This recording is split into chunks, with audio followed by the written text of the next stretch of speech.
নমস্কার বন্ধুরা, কেমন আছেন সবাই? আশা করছি সবাই খুবই ভালো আছেন। আবারও একটা নতুন রেসিপি নিয়ে চলে আসলাম। আজকের রেসিপিটি কিন্তু মূলত একটি স্ন্যাক্সের রেসিপি। সন্ধ্যার স্ন্যাক্সের চায়ের সাথে কিন্তু এই রেসিপিটি আপনারা বানিয়ে নিতেই পারেন, অথবা বাড়িতে যদি কোনো সময় অতিথি আসে তখনও কিন্তু এই রেসিপিটি বানিয়ে তাদেরকে আপনারা তাক লাগিয়ে দিতে পারবেন। হ্যাঁ, ঠিকই তাই, এই রেসিপিটি কিন্তু ভীষণই টক ঝাল মিষ্টি চটপটা এবং মুখরোচক একটা রেসিপি। চলুন তাহলে বেশি দেরি না করে এবার রেসিপিটা পুরোপুরি দেখে নিন। বাই দ্য ওয়ে, আমি তনয়া আছি আপনাদের সাথে, আর আপনারা আছেন আমার চ্যানেল ঘরের তনয়াতে। এই রেসিপিটি বানাতে লেগে যাচ্ছে আলু। সেদ্ধ করা আলু লাগবে। এখানে আমি 4টি আলু ভালো করে ধুয়ে নিয়ে পরিষ্কার করে নিয়েছি এবং এটাকে সেদ্ধ করে নিয়েছি। এখন একটা বোল নিয়ে নিয়েছি এবং এই বোলের মধ্যে একটা গ্রেটার দিয়ে আলুগুলোকে ভালো করে গ্রেট করে নেব। এই স্ন্যাক্সের রেসিপিটি কিন্তু বাচ্চারাও খেতে ভীষণ পছন্দ করে। বাচ্চারা কিন্তু সচরাচর সবজি খেতে খুব একটা ভালোবাসে না। এই স্ন্যাক্সের রেসিপির মাধ্যমে কিন্তু আপনারা বাচ্চাদেরকেও সহজে সবজি খাওয়াতে পারবেন। এই স্ন্যাক্সের রেসিপিটি বানাতে যে যে ভেজিটেবলসগুলো লাগবে সেগুলো কিন্তু খুব ভালো করে আমি চপ করে নিয়েছি। এখন যে যে সবজিগুলো আমি এখানে চপ করে নিয়েছি সেগুলো দেখে নিই। এখানে আমি নিয়ে নিয়েছি ক্যাপসিকাম, বিনস, গাজর এবং ধনেপাতা কুচি। এখন গ্রেট করা আলুর মধ্যে দিয়ে দিচ্ছি একে একে মশলা। প্রথমেই দিয়ে দিচ্ছি পরিমাণ মতো নুন, দিয়ে দিচ্ছি চিনি এবং আরও দিচ্ছি গোলমরিচের গুঁড়ো, চিলি ফ্লেক্স, জিরের গুঁড়ো, ধনের গুঁড়ো, এখানে আমি আমচুর পাউডারটা ব্যবহার করেছি, কাসুরি মেথি। এখন এর মধ্যে দিয়ে দিচ্ছি একে একে সমস্ত সবজিগুলো। প্রথমে দিয়ে দিচ্ছি ক্যাপসিকাম কুচি, তার সাথে দিচ্ছি বিনস কুচি এবং এরও সাথে দিচ্ছি গাজর কুচি এবং লাস্টে দিয়ে দিচ্ছি ধনেপাতা কুচি।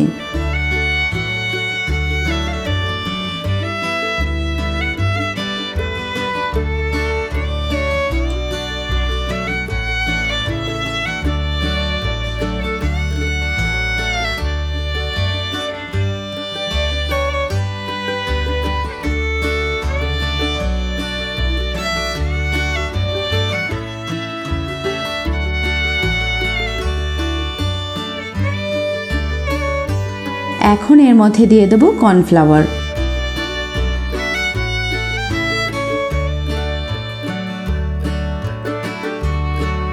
এবং সব শেষে ওপর থেকে ছড়িয়ে দেবো সাদা তেল।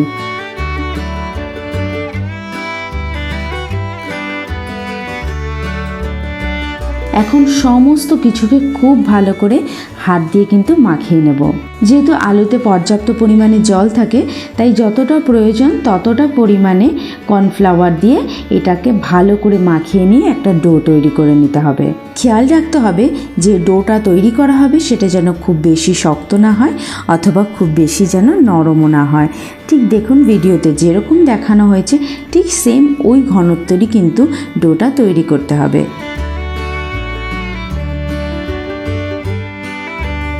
এখন একটা নর্মাল প্লাস্টিকের জলের বোতল ব্যবহার করে নেব এবং আমি ভিডিওতে ঠিক যেভাবে দেখাচ্ছি সেভাবেই বোতলের ঢাকনিটাকে খুব ভালো করে কেটে নেব।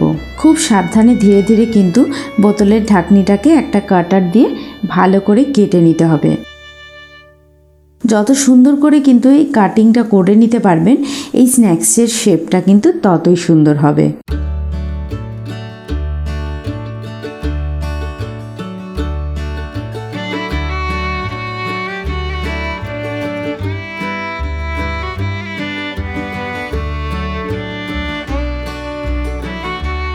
এখন আঙ্গুল দিয়ে ঠেলে ঠেলে একটু মুখটাকে ভালো করে বড় করে নেব।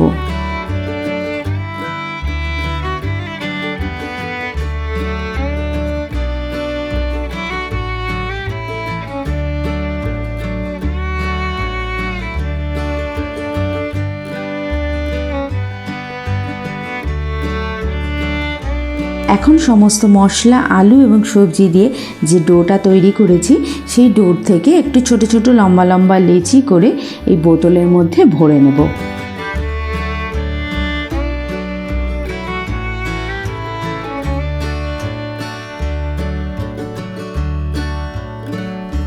ভালো করে ভরে নিয়ে এখন বোতলের ঢাকনিটাকে লাগিয়ে নেব।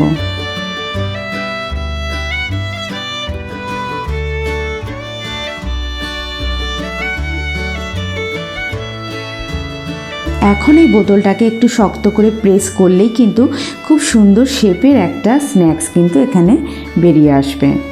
এরকমভাবেই একটা একটা করে খুব সুন্দর শেপ দিয়ে স্ন্যাক্সগুলোকে কেটে নেব।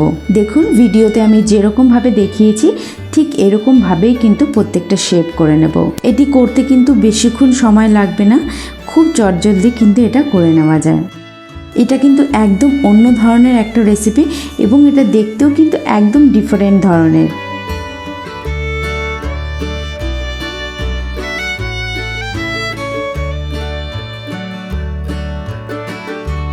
এখন অলরেডি কড়াইতে আমি তেল গরম করতে বসিয়ে দিয়েছি এবং একটা ছুরির সাহায্যে একটা একটা করে স্ন্যাক্স এখানে তুলে গরম তেলের মধ্যে ছেড়ে দেবো। আর হ্যাঁ, এই স্ন্যাক্সগুলোকে অবশ্যই কিন্তু ডিপ ফ্রাই করতে হবে এবং সুন্দর লাল লাল করে এগুলোকে ভেজে তুলে নেব। এগুলি দেখতেও যেরকম সুন্দর হয়েছে এবং শেপটাও কিন্তু একদম অন্য ধরনের, খেতে কিন্তু সত্যি দারুণ চটপটা এবং মুখরোচক। আমি একটু গার্নিশিং করার জন্য উপর থেকে ধনেপাতা কুচি ছড়িয়ে দিচ্ছি আর দিয়ে দিচ্ছি একটু চাট মশলা। আমার এই ভিডিওটি কেমন লাগলো এবং অন্য ভিডিওগুলো কেমন লাগছে আমাকে জানাতে কিন্তু একদম ভুলবেন না। আমার চ্যানেল নতুন হয়ে থাকলে কিন্তু চ্যানেলটা অবশ্যই সাবস্ক্রাইব করে দেবেন এবং সবাই খুব ভালো থাকবেন, সুস্থ থাকবেন। আবার দেখা হচ্ছে এরকম দারুণ মজাদার অন্য কোনো রেসিপি নিয়ে। এখনকার মতন টাটা।